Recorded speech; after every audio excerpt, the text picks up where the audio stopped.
हर हर महादेव। अध्याय 19। सदाशिव जी की और गिरजा की एक और कहानी सुनो। ब्रह्मा जी ने कहा, एक समय संसार की मंगल कामना करते हुए मैं और तुम यानी नारद हम हिमालय के घर पहुंचे। उस समय की कथा यह है कि जब हिमांचल ने तुम्हारे दर्शन पाए तो उसने बड़े प्रेम से तुम्हें दंडवत किया, प्रार्थना की। उसके बाद उसने गिरजा को बुलाकर तुम्हारे चरणों में रख दिया और ये कहा, हे मुनि, आज आप इस छोटी सी कन्या के गुण दोषों का वर्णन करने की कृपा करें। यह सुनकर तुमने गिरजा की हस्तरेखा को देखते हुए हिमालय को बताया, हे राजन, आपकी बेटी सर्व गुण संपन्न है। यह शीलवान है, बुद्धिवान, गुणवान, रूपवान और पति को प्रसन्नता देने वाली है। यह अपने माता पिता के सुयश को दुगना बढ़ा देगी, लेकिन इसका पति योगी होगा, उसे अहंकार न होगा, नग्न होगा और माता पिता से रहित होगा। हे नारद, तुम्हारी ये बात सुनकर हिमांचल बहुत चिंता में पड़ गए, लेकिन गिरजा को बहुत प्रसन्नता हुई। हालांकि वो बहुत छोटी थी, फिर भी, क्योंकि वो जानती थीं कि ऐसे लक्षण सिर्फ शिव जी में ही हैं। उन्हें यह विश्वास था कि नारद जी का वचन कभी झूठ नहीं होता, इसलिए वे शिव जी को पति रूप में पाने के लिए और प्रसन्न हो गईं। लेकिन उन्होंने प्रसन्नता का कोई लक्षण प्रकट नहीं किया। उस समय हिमांचल ने नारद जी से कहा था, हे ऋषिराज, आपने तो ऐसी बात बताई है जिसे सुनकर मैं चिंता में पड़ गया हूं। अब आप कृपा करके यह भी बताइए कि मुझे गिरजा के वर के संबंध में क्या करना चाहिए। यह सुनकर तुमने उत्तर दिया, हे राजन, भाग्य के सम्मुख किसी का वश नहीं चलता। फिर भी हम तुम्हें एक उपाय बताए देते हैं। यदि भाग्य ने सहायता दी तो वह ठीक बैठ जाएगा। हमने गिरजा के पति के संबंध में जो गुण बताए हैं वे सारे गुण शिव जी में पाए जाते हैं। भगवान सदाशिव सबसे श्रेष्ठ और सबके स्वामी हैं।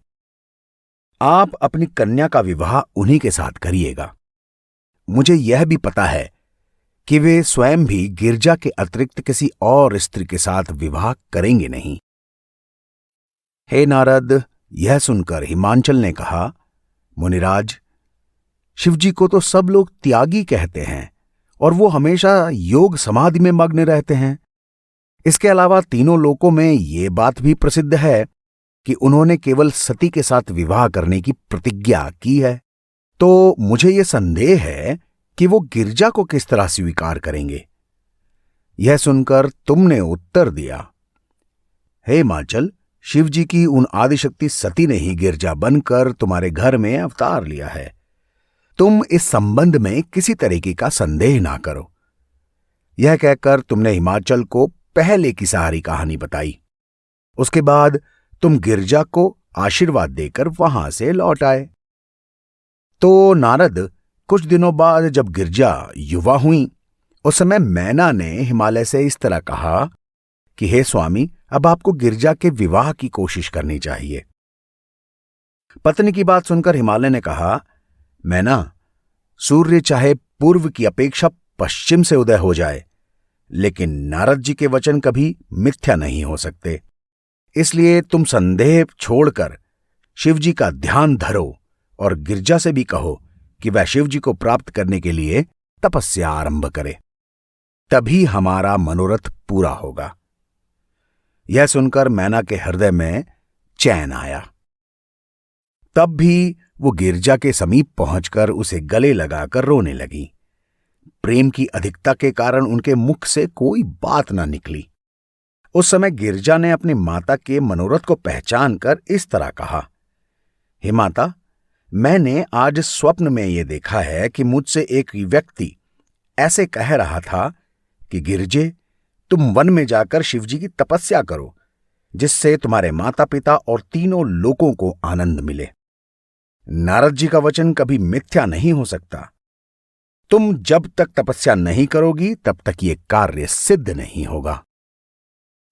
गिरजा के सपने को जब मैना और हिमांचल ने सुना तो वो अत्यंत प्रसन्न होकर शुभ समय की प्रतीक्षा में रात दिन व्यतीत करने लगे। इतनी कथा सुनाकर सूत जी ने शौनक आदि ऋषियों से कहा। ब्रह्मा जी के मुख से यह कहानी सुनकर नारद जी तो संशय युक्त हो गए। वो प्रार्थना करने लगे कि पिताजी, अब आप मुझे तारक दैत्य द्वारा देवताओं को दुख देने, कामदेव के भस्म होने और शिवजी द्वारा गिरजा को पुनः ग्रहण करने की कहानी विस्तार पूर्वक सुनाइए। ब्रह्मा जी बोले, हे पुत्र, तुम ध्यान लगाकर इस कहानी को सुनना। कश्यप ऋषि की पत्नी का नाम था दिति। उनके 2 पुत्र हुए, हिरण्यकशिपु और हिरण्याक्ष। ये दोनों पुत्र बहुत बलवान और तेजस्वी थे। उन्होंने अपनी शक्ति द्वारा तीनों लोकों को वश में कर लिया, लेकिन वो अत्याचारी भी थे। उनके अत्याचारों से देवता और मनुष्य बहुत परेशान हो गए। तब विष्णु जी ने अवतार लेकर हिरण्यकश्यप और वराह अवतार लेकर हिरण्याक्ष का वध किया। उस समय सारे देवता प्रसन्न होकर विष्णु जी की प्रार्थना करने लगे। हे नारद, अपने दोनों पुत्रों की मृत्यु से दिति बहुत दुखी हुई। उसने ऋषि कश्यप के पास जाकर सारा समाचार सुनाया। उसके बाद उन्होंने पति की बहुत सेवा की और उनसे प्रार्थना की उन्हें एक और पुत्र प्राप्त हो। दिति की सेवा से प्रसन्न होकर ऋषि कश्यप ने उनसे कहा, दिति, तुम 1000 साल तक की तपस्या करो। जब तुम्हारा तप सिद्ध हो जाएगा तो तुम्हें अवश्य ही भाग्यवान पुत्र मिलेगा। यह सुनकर दिति ने तप करना शुरू कर दिया। जब इंद्र ने दिति को इस तरह का तप करते हुए देखा तो वो पास जाकर दिति की सेवा करने लगे। दिति ने उनकी सेवा से प्रसन्न होकर पूछा, हे इंद्र, तुम मेरी इतनी सेवा किस इच्छा से कर रहे हो? तुम मुझे अपनी अभिलाषा बताओ, मैं अवश्य उसको पूरा कर दूंगी।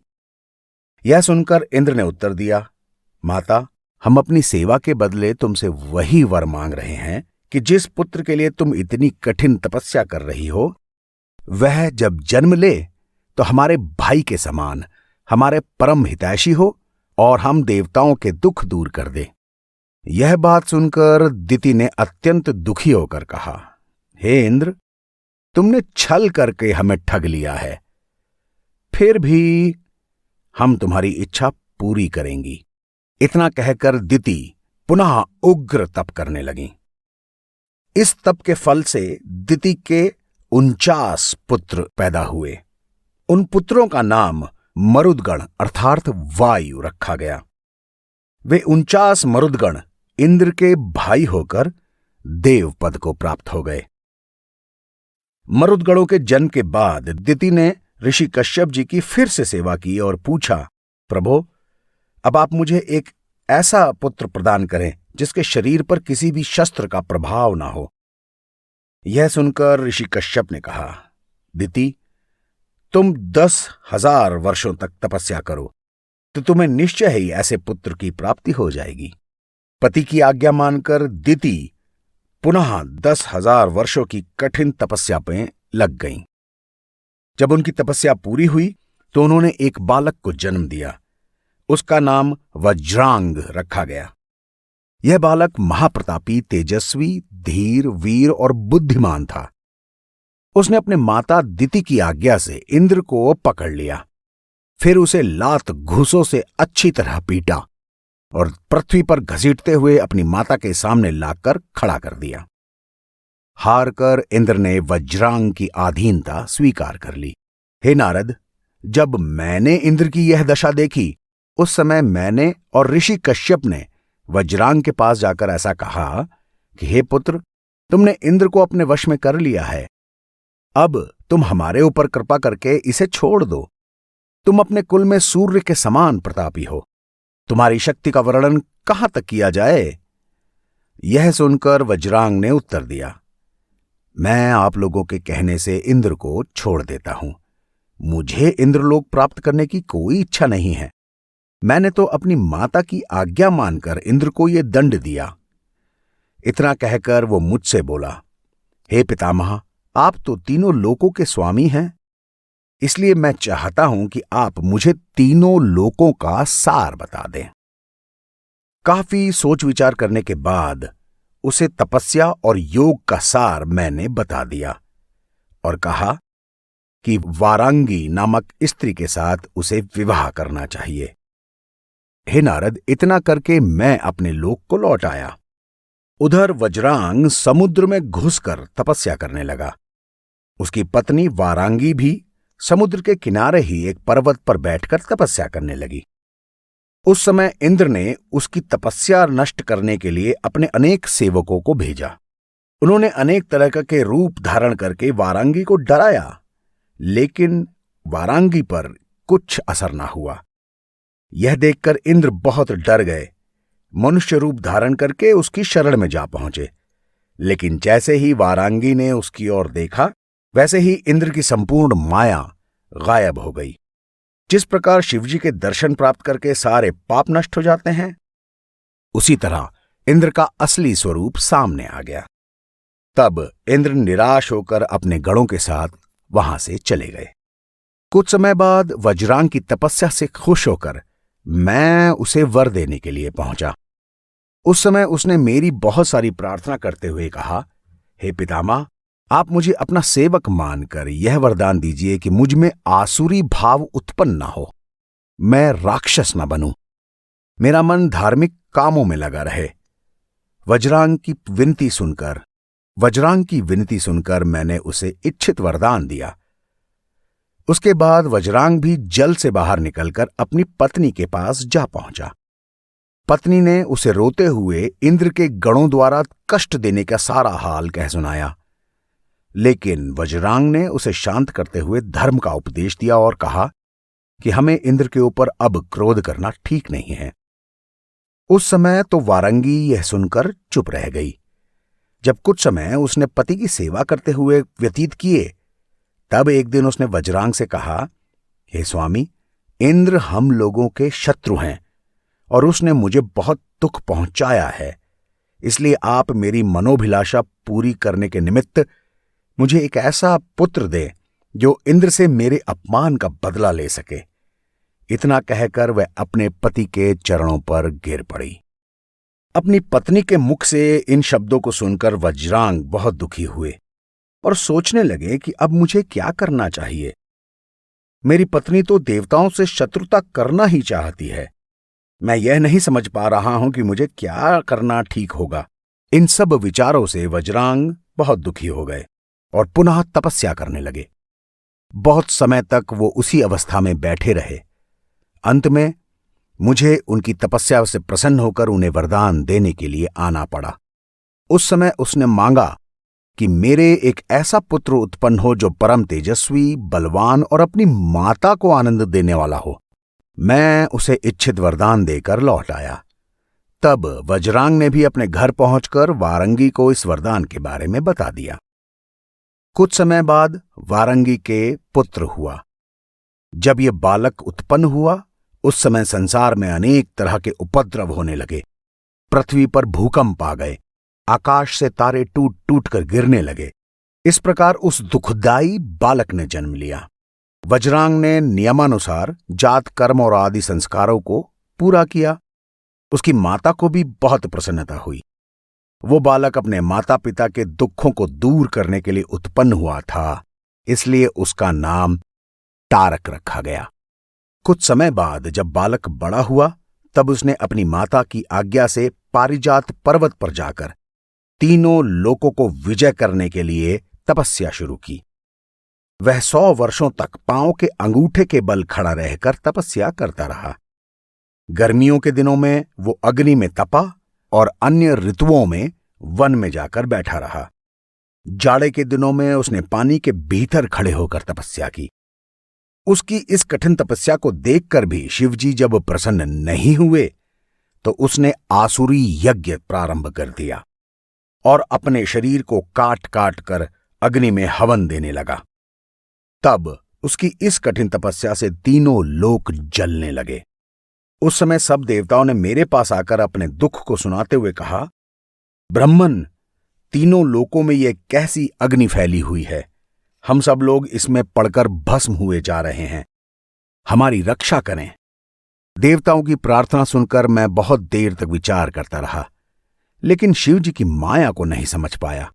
तब मैं उनको साथ लेकर और विष्णु जी को साथ लेकर शिव जी के पास पहुंच गया और प्रणाम करके प्रार्थना की, हे प्रभु, हम सब आपकी शरण में आए हैं। आप सबसे श्रेष्ठ और सबके स्वामी हैं। आप कृपा करके हमारे दुखों को दूर करें। हमारी प्रार्थना सुनकर शिव जी ने हंसते हुए कहा, देवताओं, तारक द्वारा कठिन तपस्या किए जाने के कारण ही सारे लोगों की यह दशा हो गई है। वो देवताओं को दुख देने के लिए उग्र तप कर रहा है, इसलिए हम उसे वरदान देने में संकोच कर रहे हैं। शिव जी के मुख से ये वचन सुनकर देवताओं ने बहुत अचरज से कहा, प्रभु, आप तारक को वरदान दे दें, क्योंकि उसे वरदान देने में जितनी देर हो रही है हम नष्ट हुए जा रहे हैं, हम अग्नि में भस्म हुए जा रहे हैं। तब शिव जी बोले, देवताओं, क्या तुम में से कोई भी इतना बलवान नहीं है जो अपनी माया से तारक की तपस्या को नष्ट कर दे? यह सुनकर विष्णु जी ने अहंकार में भरकर कहा, प्रभु, यदि आप मुझे आज्ञा दें तो मैं तारक की तपस्या को भंग कर सकता हूं। विष्णु जी की यह बात सुनकर शिव जी ने उन्हें आज्ञा दे दी। विष्णु जी मोहिनी रूप धारण कर तारक के पास पहुंचे, लेकिन शिव जी की लीला के कारण वो तारक पर कुछ भी प्रभाव न डाल सके और असफल लौट आए। इतनी कहानी सुनाकर ब्रह्मा जी ने कहा, नारद, शिव जी की माया अत्यंत बलवान है। इसके कारण विष्णु जी मोहिनी रूप धारण करके शिव भक्त तारक की तपस्या भ्रष्ट करने में भी असमर्थ रहे। इसलिए विष्णु जी शिव जी के पास आकर प्रार्थना करने लगे, प्रभो, तारक की तपस्या नहीं भंग हो रही है, आप उसे वरदान दे ही दीजिए अब। यह सुनकर शिव जी तारक को वरदान देने के लिए उसके पास गए और बोले, तारक, मैं तुम्हारी तपस्या से अत्यंत प्रसन्न हूं, बोलो क्या चाहिए? यह सुनकर तारक ने हाथ जोड़कर प्रणाम करते हुए शिव जी से कहा, हे प्रभु, मैं आपके अलावा किसी और के हाथों न मरूं और करोड़ों वर्षों तक तीनों लोकों पर राज्य करूं, बस ऐसा वरदान मुझे दे दें। शिव जी ने तारक को यह वरदान दे दिया और कैलाश पर्वत पर लौट आए। तारक भी शिव जी से वरदान प्राप्त करके अत्यंत प्रसन्न होकर अपने घर को लौट गया।